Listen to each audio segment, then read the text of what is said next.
예, 신구약 전체에 계시된 주 예수 그리스도에 관한 진리. 자, 이제 우리 예레미야 지금 공부를 하고 있습니다. 자, 여러분 이제 교환 가지신 분들은 보시고요. 자, 지금 이제 이 강의는 이제 우리가 예레미야에서 예수 그리스도와 연관된 그런 진리들을 우리가 이제 살펴보는 시간입니다. 제가 늘 얘기했지만 구약 성경에 나와서 예수 그리스도에 관한 내용들이 없는 게 아니에요. 바로 성경은 예수 그리스도를 증거하는 책이기 때문에 이 구약, 어떻게 보면 예레미야는 당시 유다 왕국의 역사를 다루는 책이지만 그 가운데 예언들이 나오고 또 그 예언들에서는 예수 그리스도와 연관된 진리들이 있다라는 거죠. 자, 오늘은 이제 어떤 주제를 공부할 거냐면 이스라엘 집과 유다 집과 언약을 맺으시는 하나님입니다. 제가 지난주에 강의한 거 기억하시죠? 예수 그리스도는 참 하나님이시라 그랬어요. 단순히 여호와 하나님 밑에가 아니라 예수 그리스도는 그냥 하나님이신 거예요. 그렇죠? 그래서 지금 이스라엘 집, 유다 집과 하나님이 언약을 맺었을 때 그 언약을 맺으신 주체인 하나님은 신약에서는 바로 예수 그리스도신 거예요. 그렇죠? 예. 자, 그런데 이 이스라엘 집, 유다 집과 언약을 맺은 것은 과거의 구약 시대의 한 번만이 아니라 앞으로 미래 이제 이스라엘 집과 다시 새 언약을 맺으실 것이다. 자, 이제 그 내용을 한번 살펴보려고 합니다. 자, 여러분 예레미야 한번 펴보세요. 그 예레미야 11장 보십시오.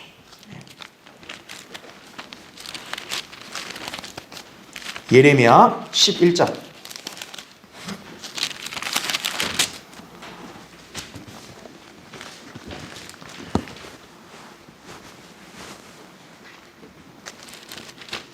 자, 예레미야 11장. 자, 1절부터 제가 일단 4절까지 읽을 때 여러분도 잘 보십시오. 말씀이 주께로부터 예레미야에게 임하여 말씀하시니라. 너희는, 이 너희라 했을 때 유다 백성을 말하는 거예요. 이 언약의 말씀들을 듣고 유다 사람들과 예루살렘 거민에게 고하라. 너는 그들에게 말하라. 주 이스라엘의 하나님이 이같이 말하노라.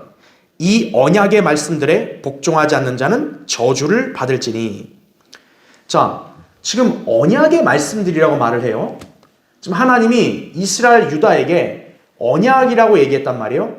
그러면 그 언약이 뭔가는 여기 4절을 보면 그 정체를 알 수 있어요. 4절 보세요.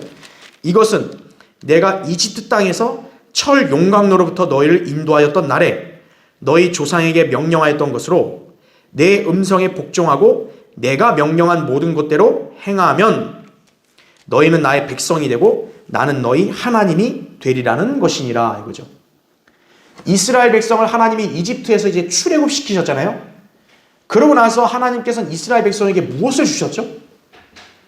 율법을 주셨습니다. 율법. 그러니까 여기서 지금 이 언약이라고 했을 때는 바로 무엇을 나타내는 거예요? 율법을 가리키는 거예요. 자, 그래서 거기 교환을 보세요. 제가 나눠드린 교환에 첫 번째 보세요. 그 1번 보시면 하나님께서 이스라엘이 그분의 택하신 백성이라는 표식으로 뭘 주셨다고요? 율법을 주셨다는 거죠. 예. 그러니까 율법을 줌으로써 하나님은 그들의 하나님이 되고 이스라엘은 그 하나님의 백성이 된 거죠. 백성은 당연히 왕이신 그분의 명령을 따라야 되는데 그 명령이 뭐라는 거예요? 율법이라는 거죠. 이 율법의 가장 중요한 개념은 바로 뭐라는 겁니까? 하나님의 언약이라는 것이다라는 거죠. 언약, 카비넌트. 자, 하나님께서는 이 언약으로 이스라엘을 이끄셨다는 거죠. 이거는 제가 예전에 세대주의 강의할 때 자세히 했기 때문에 여기서는 뭐 자세히 언급을 안 하지만 이게 성경에서 언약이라고 말을 할 때는요, 이렇게 하나님과 인간 사이에 무슨 쌍방의 계약 개념이 아니에요. 왜냐하면 계약이라는 거는 서로 합의를 하는 거 아니에요. 그렇죠? 그럼 여기서는 이스라엘 백성이 하나님과 무슨 합의를 한 게 아니에요. 성경에서 언약이라는 것은 하나님이 그냥 그 세대의 사람들에게 일방적으로 맺으시는 거예요. 너희는 이러이러한 명령을 지켜라 이거죠. 이렇게 지키면 너네는 복을 받는다 이거죠. 예. 그러니까 하나님께서는 이스라엘 백성으로 택하실 때 뭐를 주신 거예요? 율법을 준 거예요. 너랑 내가 하나님이 되는 약속은 뭐냐? 율법이다 이거죠. 율법을 잘 지키면 너는 내 백성으로서 이렇게 번영할 것이다 이거죠. 예. 그래서 하나님께서는 구약에서 이스라엘 백성을 항상 어때요? 언약으로 이렇게 이끄신 거예요. 그런데 중요한 게 이스라엘은 어떻게 했다는 거예요? 범죄함으로써 이 언약을 파기했다라는 거죠. 예. 그러니까 그 언약, 우리가 쉽게 말하면 약속은 어때요? 서로에게 해당되는 의무를 지켜야 될 거 아니에요. 그러니까 하나님이 이스라엘 백성과 언약을 맺었을 때는 이스라엘 백성이 지켜야 될 의무가 있고 또 하나님이 이스라엘 백성에게 지켜야 될 의무가 있는 거죠. 그게 뭡니까? 이스라엘 백성은 율법을 잘 지켜야 되는 거고 하나님은 어때요? 율법을 잘 지켰으면 당연히 이스라엘 백성에게 복을 줘야 되는 거죠. 근데 만약에 율법을 어기면 어떻게 되는 거예요? 둘 중에 하나 약속을 어기면 어떻게 되는 거예요? 그 약속은 깨지는 거죠. 이스라엘이 범죄했다는 거예요. 율법을 어김으로써 어떻게 된 거예요? 하나님과 이스라엘 사이의 그런 언약이 깨져버렸다는 거죠. 자, 그럼 괄호 1번 보세요. 자, 괄호 1번은 제가 아까 설명한 거니까 그대로 넘어가기로 하고 여러분 괄호 2번 보십시오. 자, 괄호 2번을 보면 율법은 자 무슨 언약이라는 거죠? 행위의 언약이며 또 무슨 언약이요? 조건적인 언약이다. 율법은 그냥 난 믿습니다가 아니에요. 율법은 당연히 어때야 돼요? 그걸 알았으면 지켜야 되는 거죠. 행위라고 행위. 자, 신학적으로는 이걸 모세의 언약이라고 부른다라는 거죠. 이 언약은 출애굽 이후로 구약 시대 전체를 이끄는 하나님의 특별한 경륜이 된다 이거죠. 예. 그래서 이스라엘이 하나님의 언약 가운데 지속적으로 거하려면 지속적으로 당연히 어떻게 해야 돼요? 율법을 잘 지켰어야 했다라는 거예요. 자, 근데 보세요. 괄호 3번. 그러나 결과적으로 이스라엘은 율법에 복종하지 않음으로써 죄를 지었고 하나님의 지속적이고 간절한 경고에도 불구하고 끝까지 하나님을 어떻게 해요? 거부했다라는 거죠. 이로써 그들은 그 언약을 어떻게 해버려요? 파기해버렸다라는 거예요. 그래서 여러분 거기 10절을 보세요. 10절. 아까 예레미야 11장 펴져 있죠? 거기 10절을 보면 그들은 내 말 듣기를 거절했던 그들의 선조들의 죄악으로 돌아가서 다른 신들을 쫓아 섬겼으니 이스라엘 집과 유다 집이 내가 그들의 조상들과 더불어 맺은 내 언약을 어떻게 했대요? 파괴하였도다라는 거죠. 예. 이스라엘이 율법을 어겼기 때문에 하나님과의 언약은 파기된 거예요. 과거의 구약에서 그렇죠? 자, 괄호 4번 보십시오. 언약의 파기로 말미암아 유다는 재앙을 당하게 되는데 그 모든 징계보다 더 큰 것은 하나님께서 그들을 듣지 않으신다는 것이다 이거죠. 그러니까 의무를 다 해야죠. 이스라엘 백성은 마땅히 어때야 돼요? 자기들의 하나님의 음성에 복종하고 또 그렇게 경청하고 따라야만 그래야 하나님도 그들에게 말을 경청하시고 그들에게 복을 줄 의무를 하실 수 있는 거죠. 근데 이스라엘 백성은 그렇게 안 한 거죠. 그래서 거기 나온 대로 어떻게 해요? 이제 하나님께서는 유다를 징계하시는 거예요. 재앙을 내리시는 거예요. 왜 그러냐면 율법은요. 딱 복과 저주가 극명하게 나뉘어요. 이스라엘 백성이 하나님의 그 명령, 계명인 율법을 잘 지키면 엄청난 복을 받는 거고요. 만약에 율법을 어기게 되면 어떻게 돼요? 엄청난 저주를 받는다고 신명기 26장부터 27, 8장, 29장, 30장까지 나오는 거예요. 지금은 시간이 없어서 못 읽겠지만 여러분이 나중에 한번 신명기 28장을 읽어보시면 야, 하나님은 진짜 이렇게 엄청나게 무서운 분이시다는 걸 여러분 알 수 있는 거예요. 네. 하나님은 단순히 그냥 사랑, 은혜 이런 분 아니에요. 그분의 말씀을 멸시하면요, 하나님께서는 그 사람을 재앙을 내리시는 거예요. 이스라엘 백성은 더 심했다라는 거죠. 자, 그래서 거기 계속 보면 또 그들이 내게 부르짖는다 해도 내가 그들에게 경청하지 아니하리라 11절에 나오죠. 왜냐 하나님께서 더 이상 그들의 하나님이 되실 이유가 없게 되었기 때문이다. 그죠? 하나님이 누구의 기도를 경청하시나요? 그분의 자녀들, 그분의 백성들의 기도를 경청하시지 하나님은 아무나 부르짖는다고 경청하시는 분 아니에요. 이스라엘에게 경청하신 이유는 언약으로 서로 언약을 맺었기 때문에 그들의 하나님이 되셨기 때문에 경청한 거죠. 근데 그들이 언약을 파괴해버렸기 때문에 하나님은 더 이상 그들의 하나님이 될 의무가 없어진 거예요. 그러면 하나님은 그 이스라엘 백성의 기도를 경청하실 이유가 없어지는 거예요. 이게 가장 큰 재앙이었다는 거죠. 여러분, 인간은 얼마나 위기가 많아요, 사면에. 근데 하나님이 도와주시지 않으면 어떻게 되는 거예요, 인간은? 살 수 없어요. 그래서 우리가 인간들이 막 하나님께 부르신다고요. 아, 주님 도와주십시오. 그러는데 주님이 안 들었다고 생각해 보세요. 그것만큼 절망스러운 게 어디 있어요? 이스라엘 백성은 바로 그런 재앙을 당했다는 거예요. 자, 괄호 5번 보십시오. 결국 하나님께서는 유다에게 재앙을 선포하셨어요. 이는 율법이 조건적인 언약으로서 먼저 언약을 파기한 이스라엘이 그 책임으로 저주를 받게 되는 것이다. 그 저주로 함은 유다가 멸망하여 바빌론의 포로로 사로잡혀 가는 것이다 그랬어요. 여러분이 신명기 28장을 보면 알겠지만 이스라엘이 만약 율법을 어기게 되면 하나님은 어떤 재앙을 내리신다 그랬냐면요, 그들이 이방 민족들에게 사로잡혀 갈 거라고 예언하셨어요. 일찍이. 그러니까 그건 약속 조항이 다 있는 거 아니에요. 계약 상황이 다 있는 거 아니에요. 그러니까 이스라엘이 그 언약을 파기했기 때문에 어떻게 된 거예요? 그 언약에 쉽게 말하면 여러분 우리가 뭐가 있죠? 그 계약을 잘 안 지키면 뭐가 있어요? 위약 사항이 있잖아요. 그렇죠. 위약금 내듯이. 그들에게 위약 사항은 뭐예요? 하나님께서 이스라엘 백성을 보호를 안 해주시니까 이방 민족들에게 사로잡혀 가는 거예요. 그래서 여기 지금 예레미야 때는 결국 하나님께서 이들이 언약을 파괴해버렸기 때문에 바빌론에 포로가 되는 그런 재앙을 내리신 거죠.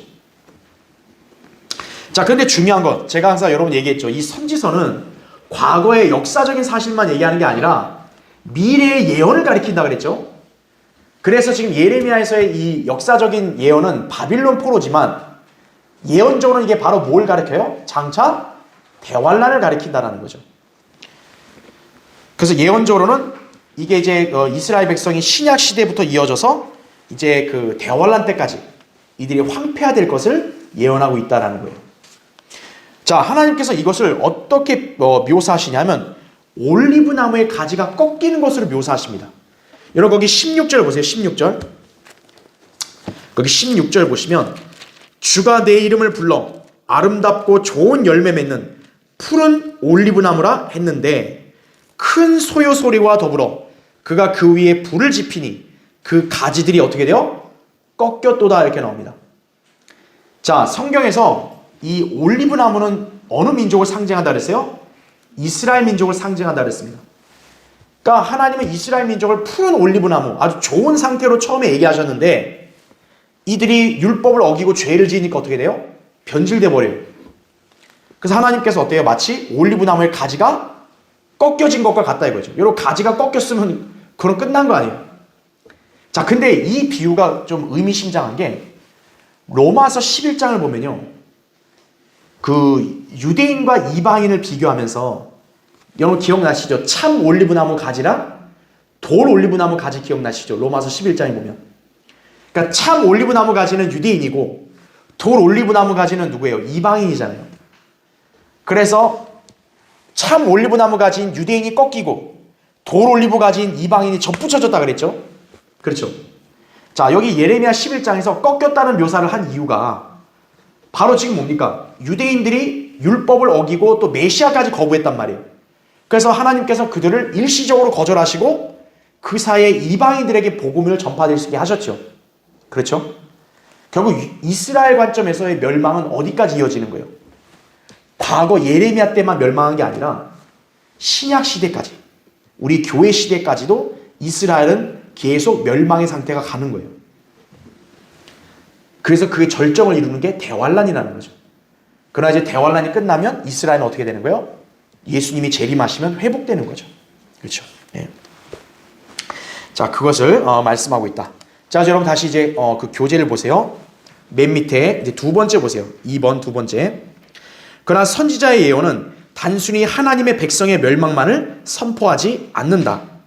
비록 그 백성의 범죄로 기중한 언약이 파기되었지만 하나님께서는 그 마음속에 항상 회복을 염두에 두고 계신다라는 거죠. 지금 제일 여러분이 잘 기억하셔야 될 게 예레미야는 지금 유다의 그런 패역한 범죄로 인해서 하나님이 심판을 멸망할 거라 예언했잖아요. 근데 제가 늘 얘기하죠. 여러분에게 이 선지서를 읽을 때는 이스라엘은 영원히 멸망해요, 안 해요? 영원히 멸망하는 게 아니에요. 하나님은 아브라함과의 언약이 무조건적 언약이기 때문에 이스라엘을 어떻게든 존속시키고 복주셔야 되는 거예요. 이스라엘이 징계를 받지만 결국 어떻게 됩니까? 이스라엘은 회복을 하는 거예요. 그래서 여러분 선지서를 볼 때는 이 선지자들의 예언을 보면 항상 이스라엘을 책망하지만 이스라엘을 심판을 말하지만 동시에 모두 나온다는 걸 기억하셔야 돼요. 이스라엘은 회복된다라는 예언도 나온다는 걸 아셔야 돼요. 예레미야 때도 마찬가지로 결국 이스라엘 백성의 언약을 파기해서 하나님이 이스라엘을 재앙을 내리지만 하나님께서 이스라엘을 어떻게 하는 거예요? 다시 회복시키신다는 거죠. 그러니까 이스라엘을 회복시킬 때, 자, 과거의 언약이 한번 깨졌잖아요. 근데 이제 어떻게 하는 거예요? 이스라엘 회복시키면서 다시 하나님이 이스라엘과 뭘 맺어요? 언약을 맺는 것이에요. 그게 바로 뭐냐면 예레미야 31장에 나온 새 언약이에요. 새 언약. 예. 여러분 그걸 잘 기억하셔야 됩니다. 그래서 여러분 거기 예레미야 31장 한번 보세요. 예레미야 31장.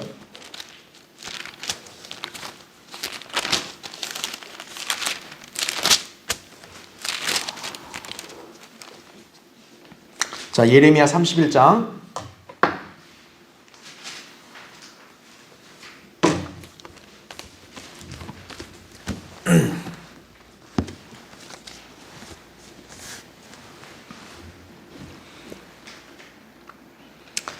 자, 예레미야 31장 거기 31절 보세요. 주가 말하노라 보라 그 날들이 오면, 그러니까 여기 그 날들이 온다라는 거는 그 당시 과거가 아니죠. 미래에 있을 일이에요. 그 날들이 오면 내가 이스라엘 집과 유다 집과 더불어 뭘 맺는다 그래요? 새 언약을 맺으리니 이렇게 말이 나옵니다. 예. 그래서 여러분 32절 보세요. 주가 말하노라 내가 이집트 땅에서 손으로 그들을 인도하였던 날에 그들의 조상들과 맺은 언약에 따른 것이 아니니 비록 내가 그들에게 남편이었지만 그들이 나의 언약을 파괴하였도다라는 거죠. 자, 지금 이 32절에 나온 언약은 언제 거예요? 아까 우리가 살펴봤던 옛 언약이에요. 첫 언약. 언제 맺은 거예요? 이스라엘 백성이 출애굽하고 나서 하나님이 율법을 준 그걸 말하는 거죠. 그러니까 율법을 줘서 처음에 언약을 맺었는데 이스라엘이 파기시켰잖아요. 근데 33절 보세요. 주가 말하노라 그러나 이것이 내가 이스라엘 집과 더불어 맺을 언약이 되리니 이거죠. 그러니까 이스라엘의 언약을 파기했다고 해서 하나님이 이스라엘 영원히 끝낸 게 아니라 나중에 다시 어떻다는 거예요? 새 언약을 맺은다라고 말씀하고 있는 거예요. 그래서 보세요. 그날들 이후로 나는 내 법을 그들 속에 두며 그들의 마음속에 기록하여 나는 그들의 하나님이 되고 그들은 나의 백성이 되리라 이렇게 말하고 있습니다. 자, 아까 언약 때도 뭐였어요? 율법을 주면서 나는 너희들의 하나님, 너희들은 내 백성 이랬잖아요. 근데 그 언약이 깨졌잖아요. 근데 다시 또 언약을 맺으면서 또 어떻게 되는 거예요? 나는 너희들의 하나님, 너희들은 나의 백성. 다시 이게 지위를 회복하는 거죠. 이스라엘이 회복이 되는 거죠. 그래서 하나님께서 이스라엘 회복시킬 때 예레미야는 어떤 걸 예언했냐? 다시 언약을 맺는다라는 거예요. 다시 언약을. 자, 율법은 그들이 안 지켜서 이미 어때요? 첫 언약은 파기됐잖아요. 다시 언약을 맺는 거예요. 근데 그 다시 언약을 맺는 것이 성격이 다른 거죠. 지금 여기 보면. 왜 달라요? 여기 33절 다시 보면 주가 말하더라 그러나 이것이 내가 이스라엘 집과 더불어 맺을 언약이 되리니 그날들 이후로 나는 내 법을, 잘 보세요. 여기서 하나님께서 그분의 법을 그들 속에 두며 그들의 마음속에 기록하여 그랬습니다. 출애굽 때 율법은 어떻게 받았어요? 모세가 돌판에다가 십계명을 해서 받았잖아요. 율법은 돌판으로 받았단 말이에요. 근데 지금 여기서 새 언약은 하나님이 다시 돌판으로 주는 게 아니라 이스라엘 백성이 어디에요? 마음속에 이 법을 기록한다는 거죠. 이게 새 언약과 옛 언약의 차이다라는 걸 아셔야 돼요. 자, 일단 여러분 교환 다시 제가 나눠드린 교환에 이제 2페이지 보시면 이제 여러분 이제 2페이지 넘어오셨죠? 자, 괄호 1번 맨 위에 보세요. 하나님께서는 율법이라는 언약을 통해 이스라엘을 위대한 민족으로 삼으셨죠. 출애굽기 19장 5절 6절에 나온 대로 그들은 온 땅의 그 어느 민족도 누려보지 못한 하나님의 백성이라는 지위를 얻었던 것이다 이거죠. 하지만 이스라엘은 지속적인 범죄로 그 언약을 파기시켰다죠. 그 결과가 바빌론 포로됨이고 궁극적인 결과가 대환란인 것이다. 그죠? 근데 괄호 2번 보십시오. 그럼 하나님께서는 그들을 책망하신 후에 어떻게 해서 하세요? 회복하시는데 회복하실 때 하나님께서는 그들을 그 원래의 지위로 회복시키시는 것이다 이거죠. 율법을 어겼을 때 하나님은 이제 더 이상 나는 너희들의 하나님이 아니다 였잖아요.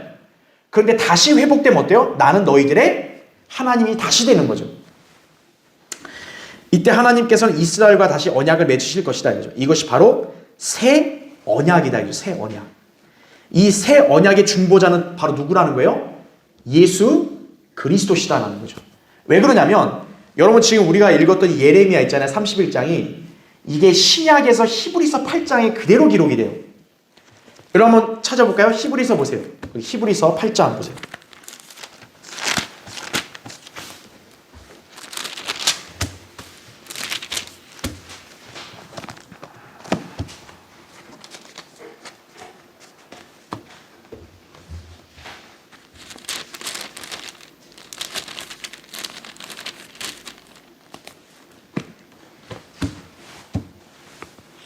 여러분 히브리서 8장 6절을 보세요. 그러나 이제 그는 더 좋은 약속들을 위해 제정된 더 좋은 언약의 중보자이신 만큼 더 훌륭한 직분을 얻으셨느니라. 이제 예수 그리스도를 이제 말씀하시는 거거든요. 그 7절 보세요. 만일 그 첫 번째 언약이 흠이 없었더라면 두 번째 것이 요구될 여지가 없었으리라. 자 8절 그들에게서 허물을 발견하고 그가 말씀하시기를 보라 그 날들이 오리라. 주가 말하노라 내가 이스라엘 집과 유다 집과 더불어 새 언약을 맺으리라 이거죠. 자, 지금 이 구절이 보여요. 아까 우리 읽었던 예레미야 31장의 말씀인 거예요, 이게. 그렇죠? 그러니까 이 새 언약을 누가 중보하시는 거예요? 예수 그리스도가. 그러니까 그분이 이제 장차 재림하시면 어떻게 되는 거예요? 이스라엘과 새 언약을 체결하시는 거예요, 이제. 그러니까 여러분 이 새 언약의 성격을 잘 알고 있어야 된다는 거예요. 자, 그럼 여러분 다시 교재를 보세요. 제가 나눠드린 교재. 괄호 3번을 보세요. 그런데 혼동하지 말 것은 이 새 언약은 예수 그리스도께서 십자가에서 피로 맺은 새 언약, 신약과는 다르다는 것이다라는 거예요. 이게 사실 대다수의 성경 주석가들, 그렇죠? 뭐 해석자들, 뭐 목사들 이런 사람들이 잘 모르는 거예요. 자, 지금 보면요.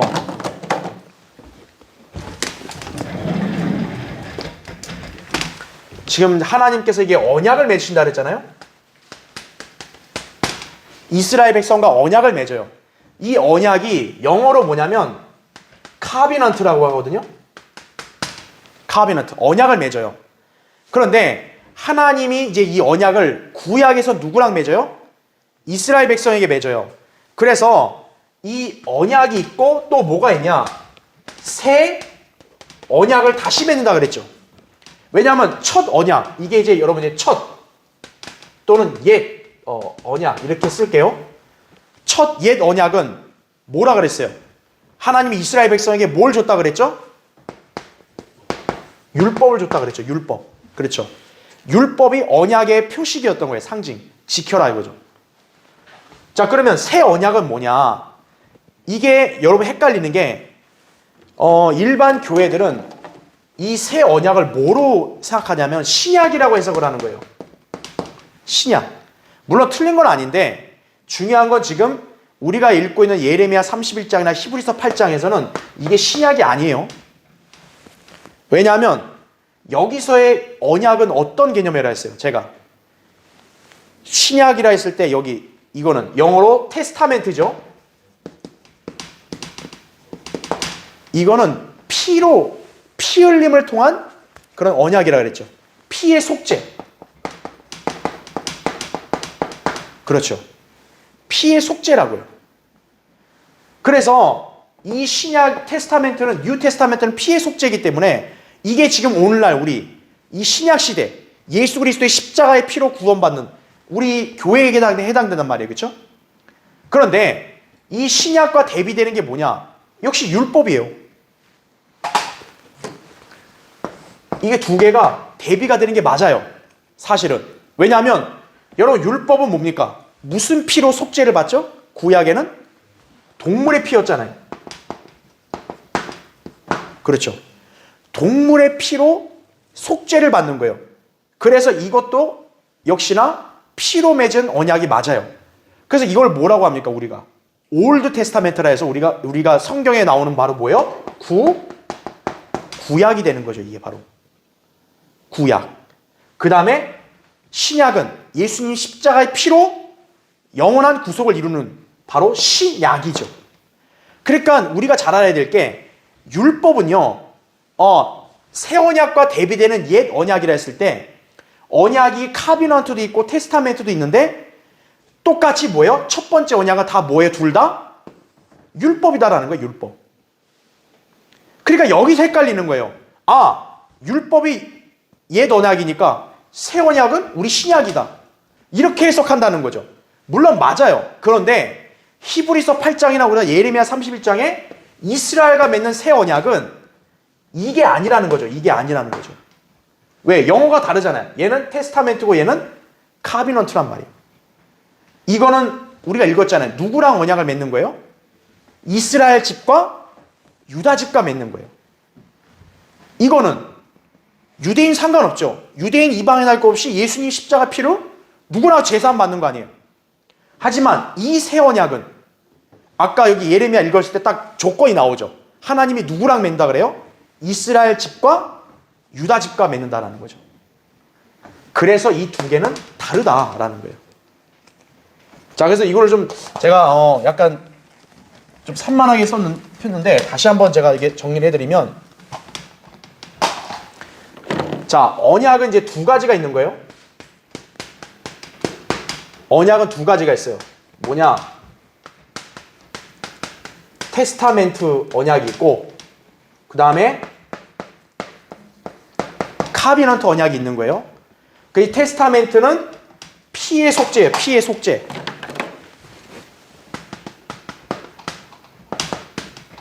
피의 속죄 언약이에요. 카비넌트는 피의 속죄가 아니에요. 이건 좀 약간 세대주의 따로 공부해야겠지만 이거는 이제 왕국에 관한 경륜을 말하는 거예요.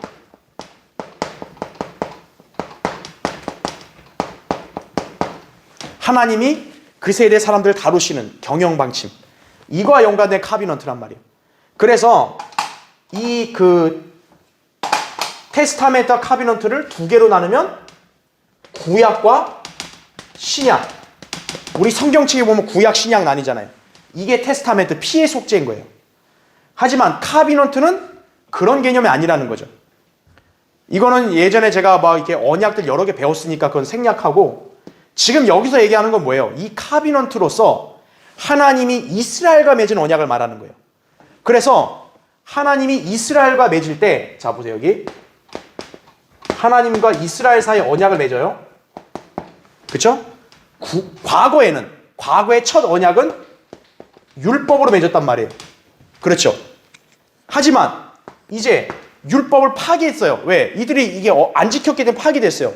그러면 다시 새 언약을 맺을 때는 이 율법을 돌판으로 주는 게 아니라 마음의 법을 준다는 거죠. 마음의 법. 구약 때는 돌판으로 율법을 줬는데 여기 기록된 거 보니까 이제 새 언약은 뭡니까? 그들의 마음 속에 이제 법을 둔다 그랬죠. 그러니까 그들은 이제 돌판으로 읽고 하는 게 아니라 그들 마음 속에 하나님의 법이 이제 심겨지는 거예요. 예. 이게 차이점이라는 거죠. 그러니까 여러분들은 기억하셔야 될 게, 언약은 두 개로 나뉜다라는 거예요. 그러니까 두 개로 나뉘니까 이게 헷갈려가지고, 예레미야에 있는 옛 언약과 여기에 히브리서의 새 언약, 이게 신약이다 이렇게 생각하면 안 된다는 거예요. 테스타멘트, 피의 속죄일 때는 구약 신약인 거고, 카비넌트를 했을 때는 뭐예요? 이스라엘과 맺는 옛 언약과 앞으로 장차 이스라엘과 또 맺을 새 언약이라는 거죠. 차이점, 옛 언약은 율법 돌판을 줬고, 새 언약은 이스라엘 백성의 마음속에 하나님의 말씀에 순종하는 법을 둔다라는 거죠.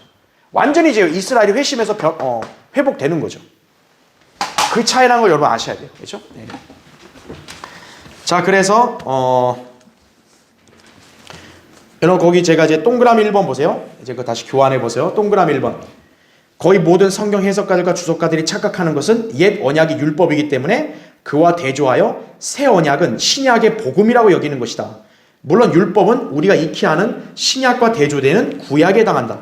그러나 율법은 동시에 카비넌트로서의 언약에 해당된다는 점을 그들이 몰랐던 것이다. 제가 아까 얘기한 거예요. 언약도 두 개로 나뉘는 거예요. 2번, 우리가 흔히 구약이나 신약이라고 말할 때 쓰이는 언약은 영어로 테스타멘트를 말한다. 이것은 유언의 개념으로서 피로 맺는 언약이다라는 거죠. 히브리서 9장 16절 18절에 뭐라고 나와요? 유언이라고 하잖아요. 유언. 여러분, 유언은 언제 효력이 있어요? 그 사람이 죽어야 효력이 있는 거라고요. 그렇죠. 그러니까 구약은 동물의 죽음, 신약은 그리스도의 죽음인 거죠. 자, 그래서 구약은 동물의 피로 속죄를 이루는 언약이고 신약은 예수 그리스도의 피로 새로운 백성, 교회와 맺으시는 새 언약을 뜻한다라는 거죠. 자, 동그라미 3번 보세요. 그렇지만 여기서 나온 아까 우리 예레미야에서 읽었던 새 언약은 카비넌트로서의 언약을 뜻하는 것으로 하나님께서 원래부터 왕국을 계획하시고 그것을 이루려고 진행시키시는 과정에서 등장하는 하나님의 경륜들과 관련이 있다라는 거예요. 이 언약에서 율법을 모세의 언약으로 부르는데 이것이 새 언약과 대조되는 옛 언약인 것이다라는 거죠. 예. 그래서 율법은 이 신약의 복음과도 대조가 되고 또 미래의 이스라엘과 맺을 새 언약과도 대조된다. 이렇게 여러분 이해하시면 되는 거예요. 자, 동그라미 4번 보세요. 하나님께서 이스라엘 백성과 율법으로 언약을 맺으신 것처럼 이 새 언약도 하나님께서 이스라엘 집과 유다 집과 맺으실 언약이다 이거죠. 그런 면에서 이 언약은 신약이 아닌데 그리스도의 피로 맺은 새 언약은 교회 시대 유대인 이방인 할 것 없이 그분을 믿는 모든 사람들과 맺으신 은혜에 따른 언약이기 때문이다라는 거죠. 그래서 우리의 신약이 아니라는 거예요. 새 언약은. 왜냐하면 우린 이스라엘이 아니잖아요. 그렇죠? 자, 그래서 동그라미 5번 보세요. 예레미야서에 나온 새 언약은 북왕국 이스라엘과 남왕국 유다가 하나의 왕국으로 다시 통일되어 하나의 정치적인 독립체가 된 상태에서 유대인들과 맺으시는 언약이다라는 거죠. 그래서 왜 명칭이 하필 이스라엘 집과 유다 집과 왜 이게 나왔겠어요? 아니, 이스라엘과 유다가 뭐 똑같은 거 아닌가요? 근데 왜 이스라엘 집, 유다 집을 따로 거명했냐고요? 그때 당시에는 이스라엘이 어떻게 돼 있어요? 남북으로 갈라져 있잖아요. 하지만 나중에는 어떻게 된 거예요? 회복될 때 그들은 다시 하나로 통일된 상태로 회복되니까.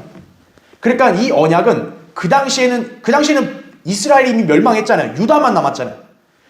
그러니까 이건 유다만 해당되는 거 아닙니까? 그게 아니라 이미 멸망한 이스라엘도 어떻다는 거예요? 이 새 언약에 해당된다라는 거죠. 결국 나중에 이스라엘 회복될 때는 유다만 회복되는 게 아니라 이스라엘 10지파도 다 회복된다는 걸 가르치는 거예요. 예. 그걸 보시면 됩니다. 자, 그럼 그 다음 페이지 보세요. 자, 이제 3페이지. 자, 이제 3페이지 보시면, 자, 괄호 4번. 따라서 예레미야가 예언한 새 언약을 정리하면 다음과 같다. 먼저 1번 보세요. 이 새 언약은 이스라엘 집과 유다 집, 즉 유대인과 맺으신다라는 거예요. 교회는 교회지 교회가 유대인이 아닙니다. 그죠? 예. 동그라미 2번. 이 언약은 율법이라는 언약이 파기된 후 새롭게 맺어지는 언약이다 이거죠. 피로 맺은 새 언약, 신약은 유대인과만 맺은 율법에서 벗어나 온 세상에 있는 모든 성도와 맺은 언약이지만 예레미야가 예언한 이 새 언약은 유대인과 맺는다는 점은 율법과 같으나 율법이 파기된 후 그보다 더 좋고 더 새롭게 맺어지는 언약이다라는 거죠. 그렇죠? 그 다음에 동그라미 3번 보세요. 이 새 언약은 하나님의 법이 그들의 마음속에 기록된다는 점에서 옛 언약보다 우월하다. 이 점에서는 이 언약이 은혜에 따른 신약과 유사한 면이 있다. 자, 이것 때문에 대다수 교회들과 신학교들이 이래서 오해하는 거예요. 왜냐하면 자, 마음에 기록된다. 다시 말하면 이스라엘이 마음의 변화를 받은 거 아니에요. 자, 이 내용은 우리 신약의 복음도 유사해요. 예수님의 피로 구속받은 교회도 어때요? 영이 거듭나서 마음이 변화됐잖아요. 그렇죠? 그러니까 그 내용은 일치하지만 그거 하나가 일치한다고 해가지고 이 언약을 다 교회의 거라고 말하면 안 된다는 거죠. 그냥 그 요소만이 일치할 뿐인 거죠. 그렇죠? 자, 동그라미 4번 보세요. 나는 그들의 하나님이 되고 그들은 나의 백성이 되리라 라는 약속이 회복된다라는 거죠. 율법에서 주어진 그들의 원래 지위가 회복되는 것이다라는 거죠. 아까 얘기했죠. 그 다음에 자 이게 제일 중요해요. 여러분 거기 5번 잘 보세요. 동그라미 5번. 사람들에게 주를 알라고 더 이상 가르치지 않는다. 즉 이 언약 아래서는 더 이상 복음을 전파할 필요가 없다. 왜냐하면 모든 사람들이 주님을 알게 될 것이기 때문이다라는 거죠. 그래서 이 새 언약이 교회와 무관하다라는 거예요. 여러분 거기 히브리서 지금 8장 펴 있으면 여러분 거기 그 11절 보세요. 11절. 거기 히브리서 8장 11절 보세요.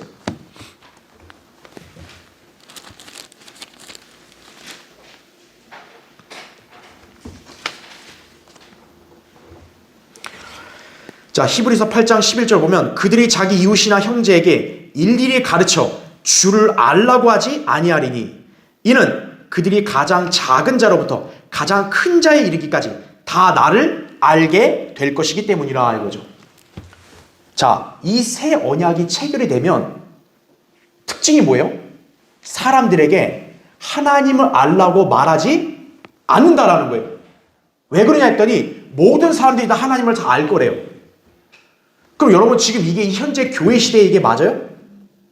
안 맞죠? 지금 우리 교회는 어떻게 해야 돼요? 계속 복음을 세상에 나가서 전해야 돼요. 왜? 지금 세상 사람들이 아직도 많이 어때요? 주님을 모르니까. 그러니까 이 언약은 교회와 무관하다는 거죠. 그럼 이거는 어느 시대에 있을 일이냐 이거예요. 바로 재림 때 있을 일이라는 거죠. 주님이 직접 지상에 내려와 통치하시는 그때 있을 일이라는 거죠. 왜? 이제 주님이 지상에 재림하셔서 눈에 보이면 어때요? 이제 보이는 분을 더 이상 믿을 필요가 없는 거예요. 그냥 보는 대로 그냥 들으면 되는 거예요. 그리고 사람들한테 주님 믿으라고 말할 필요가 없는 거예요. 왜? 이미 눈에 보이니까. 그래서 이 새 언약은 현재 교회 시대 신약이 아니다라는 거죠. 천년 왕국 때 이스라엘 백성과 맺는 언약이라는 거죠. 그게 벌써 다른 거예요. 자, 이제 동그라미 6번 보세요. 하나님께서는 이 언약 하에서 이스라엘의 죄악을 용서할 것이며 그들의 죄를 더 이상 기억하지 않으실 것이다 라는 거죠. 율법이라는 옛 언약은 그들의 죄들로 파기되었다 이죠. 그래서 새 언약을 맺으실 때에는 그 죄들을 처리하는 것이 우선이다 이죠. 이스라엘은 대환란이라는 심판을 받으면서 그들의 죄들을 다 해결한다라는 거죠. 그래서 거기 이사야 40장 2절에 나오죠. 그녀의 죄악이 용서받았나니 이는 그녀가 그녀의 모든 죄에 대하여 주의 손에서 뭐로 받아요? 배로 받았습니다. 그죠? 왜 하나님이 이스라엘을 이제 회복시키냐? 이스라엘은 대환란이라는 끔찍한 고난의 심판을 받았기 때문에 죄에 대한 징계, 심판을 받았기 때문에 이제 하나님께서는 그들을 용서하시는 거예요. 그래서 마치 뭐와 똑같냐면 여러분 이제 말 안 듣는 자녀들 어떻게 해요? 부모들이 회초리로 아프게 때리잖아요. 그래서 그 이제 아이가 아파서 이제 잘못했다고 뉘우치고 또 이렇게 용서를 빌면 어떻게 해야 돼요? 이제 부모들은 이제 그 아픈 아이를 어떻게 하는 거예요? 상처를 치유해 주는 거죠. 이제 보듬어주고. 이스라엘이 바로 그한 상태라는 거죠. 이제 대환란의 극심한 고통을 통과하면 매로 실컷 맞은 것처럼 아픈데 이제 주님이 재림하시면 이스라엘을 회복시켜서 그들을 위로하신다는 거죠. 그러면서 이제 새 언약을 주님이 맺으시는 거예요, 그들과. 그렇게 보시면 되겠습니다. 자, 그래서 이제 그 밑에 괄호 3번에 이제 밑에 이제 3번 있죠? 이제 그 내용을 여러분 이제 제가 아까 설명한 거니까 거기 괄호 1번 보세요. 이제 그 밑에 3번 밑에 괄호 1번. 보라 그날들이 오리라 주가 말하노라 내가 이스라엘 집과 유다 집과 더불어 새 언약을 맺으리라 이렇게 말하죠. 자, 여러분 제가 왜 히브리서 8장을 여기다 인용했냐면 지금 이 히브리서가 기록될 때는 예수님 십자가 사건 전이에요, 이후에요? 히브리서 기록할 때는 예수님 십자가 죽음 이전이에요, 이후에요? 죽은 이후 아니에요. 그렇죠? 그러니까 만약 이 새 언약이 우리 교회 시대의 그런 신약이라면 여기서 맺으리라는 말을 미래 시제를 쓰면 돼요, 안 돼요? 안 되죠. 맺었다 이렇게 해야죠, 만약에 이게 우리 거라면.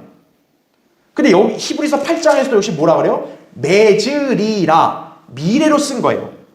다시 말하면 예수님 십자가 이후에 히브리서를 기록할 때도 이 새 언약은 성취됐어요, 안 됐다는 거예요? 성취가 아직 안 됐다는 걸 여기서 알려주는 거예요, 우리한테. 바로 이스라엘 집과 유다 집이 회복돼서 이 언약을 맺을 때는 언제라는 거예요? 미래의 재림 때 있을 일이라는 얘기죠. 이게. 자, 그래서 지금 이스라엘은 죄가 없어졌어요? 안 없어졌어요? 아직 안 없어졌어요. 지금 이스라엘은 완전히 자기들의 메시아를 지금도 거절하잖아요. 그렇죠? 예. 그들의 죄는 대환란을 겪은 후 천년 왕국에서 지워질 것이다 라는 거죠. 그러니까 하나님께서 어떻게 한 거예요? 이제 이스라엘을 그냥 용서를 하시는 거예요. 그냥 어떤 조건 필요 없이 그들이 대환란을 통과해서 회개하면 그냥 바로 용서하시는 거예요. 예. 자, 괄호 2번 보십시오. 과거에 하나님의 법은 하나님의 아들을 죽인 그 민족의 마음에서 제거되었고 그들은 복음도 거절했으나 그때는 하나님의 법이 그들의 생각과 마음에 있게 될 것이다 라는 거죠. 예. 이스라엘은 과거에 다 거부해버렸잖아요. 그렇죠? 근데 이제 미래에 그들은 그들의 마음과 생각에 하나님 말씀이 있게 될 것이다 이거죠. 자, 괄호 3번 보세요. 또한 이 새 언약이 체결되면 아무도 주를 알라고 가르치지 않게 될 것인데 이는 주님께서 실제적인 땅의 보좌에 앉아 눈에 보이도록 다스리시기 때문에 더 이상 믿음이 필요하지 않기 때문이다라는 거죠. 여러분, 믿음은 언제 있는 거예요? 보이지 않는 것을 믿는 게 믿음이죠. 보는 것을 믿는 것은 제대로 된 믿음이 아니죠. 그러니까 왜 이 새 언약은 주님을 알라, 하나님 말씀, 주님을 증거하는 걸 왜 금지시켰냐면 이미 주님이 어디 계시니까요? 지상에 계시니까. 네. 그래서 이런 상황 오직 주님께서 재림하셔야 이루어질 수 있다 이거죠. 그렇게 이 언약은, 자, 그 다음 페이지요. 마지막. 피의 새 언약, 신약과는 완전히 다른 것이다 라는 거죠. 왜냐하면 교회 시대는 여전히 수많은 사람들이 주님을 아직도 모르잖아요. 우리 교회는 어때요? 계속 복음을 전해야 된다고요. 그렇죠? 자, 괄호 4번. 따라서 예레미야의 새 언약은 천년 왕국을 이끄는 언약이고 피로 맺은 새 언약은 교회 시대를 이끄는 언약이다라는 거죠. 그러니까 이걸 잘 구분해야 돼요. 예. 그러니까 다른 곳에서는 이런 걸 구분을 잘 못해요. 그러니까 그냥 이스라엘과 맺은 언약도 새 언약이 우리에게 해당되는 줄 알아요. 그거 아니라는 거죠. 구분해야 돼요. 자, 그래서 마지막 괄호 5번 보세요. 유대인들이 민족적으로 회복될 것이라는 사실은 명백합니다. 자, 거기 제가 구절 써놨죠. 로마서 11장 25절부터 27절이에요. 여러분, 로마서는 신약 성경 아니에요. 우리 교회 시대 교리 아니에요. 교회 시대의 교리에도 어때요? 이스라엘의 회복을 예언하신 거예요. 그러니까 이스라엘이 실제로 회복된다는 걸 믿지 않는다면 그 사람 성경 믿는 사람 아니에요. 이스라엘은 반드시 회복되는 거예요. 자, 거기 보시면 형제들아 너희가 스스로 지혜 있는 채 하지 않게 하기 위하여 이 신비를 너희가 모르기를 내가 원치 아니하노니 이는 이방인들의 충만함이 차기까지는 이스라엘의 일부가 완고하게 된 것이라 그리하여 온 이스라엘이 구원을 받으리라 이거예요. 이미 이렇게 문자적으로 기록되어 있는데 뭘 더 이상 설명이 필요해요. 기록된 바 구원자가 시온에서 와서 야곱에게서 경건치 아니한 것을 제거하리라. 이는 내가 그들의 죄들을 없앨 때 그들에 대한 나의 언약이 이것임이라 함과 같으니라 이거죠. 예. 여기 구원자가 바로 예수 그리스도를 말하는 거죠. 예. 이제 주님이 오시면 그들의 죄들을 다 없앤다라는 거예요. 이스라엘 죄들을. 언약에 따른 거다 이거죠. 예레미야에서 바로 예언한 그 언약인 거죠. 자, 마지막 네 번째 보세요. 이스라엘 회복시키겠다는 하나님의 의지는 매우 강하다는 거예요. 이스라엘 회복을 믿지 않는 사람은요, 그 사람 성경을 아예 덮어버려야 되는 거예요. 해와 달이 비추고 파도가 치는 법칙이 존재하는 한 이스라엘은 결코 하나님의 백성으로서의 지위를 잃지 않을 것이다라는 거죠. 그 예레미야 31장 여러분 35절 36절을 보면 바로 그거예요. 이스라엘이 회복되는 건 뭐와 똑같은 거예요? 해와 달이 존재하는 것과 똑같다라는 거예요. 여러분, 해와 달이 없는 걸 상상할 수 있어요, 여러분? 없죠. 이스라엘의 회복은 그만큼 명확하다는 거예요. 자, 이로써 이스라엘의 죄악 때문에 하나님께서 그들을 완전히 버리셨다고 말하는 무천년주의의 주장은 거짓 교리임이 판명된 것이다라는 것이에요. 자, 그러니까 우리는 성경에 기록된 대로 믿는 사람들 아니에요. 그래서 여러분들은 성경에 기록된 대로 새 언약은 이스라엘과 맺는 언약이다. 그리고 이스라엘은 하나님께서 반드시 재림 때 회복시키실 것이다. 이걸 여러분이 믿을 수 있어야 되는 것입니다. 그렇죠? 자, 다음 시간에 또 이어서 하겠습니다.